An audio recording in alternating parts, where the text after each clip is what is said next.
మా ఊర్లో ఒకాయన ఉన్నాడు. రంగయ్య. ఆస్తి లేకపోయినా అతి విశ్వాసం ఎక్కువ. ఏంటి తాత, ఇంకా అవే చిరిగిన బట్టలు, పాత పేపరు? ప్రపంచం ఎంత దూసుకెళ్తోందో తెలుసా? అని ఓ యువకుడు అన్నాడు. తెలుసు నాయనా, తెలుసు. ప్రపంచం ముందుకెళ్తోంది. నువ్వు ఫోన్లో మునిగిపోతున్నావు అని రంగయ్య అన్నాడు. రంగయ్య, అయినా ఆస్తి అంటే ఇదేనా నాయనా? నాకున్న ఆస్తి ముందు నీ ఆస్తి దిగదుడుపే. యువకుడు, ఏంటి, ఈ చిల్లుల బకెట్టా నీ ఆస్తి?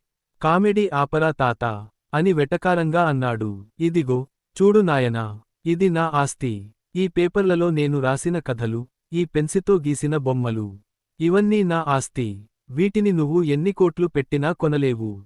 రంగయ్య ఐఫోన్ చూపిస్తూ, కొన్ని ఆస్తులు కంటికి కనబడవు. స్పీడ్గా ఐఫోన్ స్క్రీన్ ఆన్ చేస్తాడు. లోగో కనిపిస్తుంది.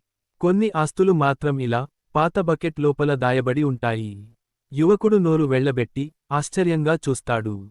రంగయ్య ఐఫోన్లో ఏదో ఫ్యాన్సీ గేమ్, జెన్షిన్ ఇంపాక్ట్ లేదా కాల్ ఆఫ్ డ్యూటీ మొబైల్ ఆడుతూ గట్టిగా నవ్వుతాడు. పక్కన ఉన్న ప్లాస్టిక్ బకెట్ లోంచి ఖరీదైన రోలెక్స్ వాచ్, డాలర్ కట్టలు, కనీసం $1000 కనిపిస్తాయి. యువకుడు స్పృహ తప్పి పడిపోతాడు.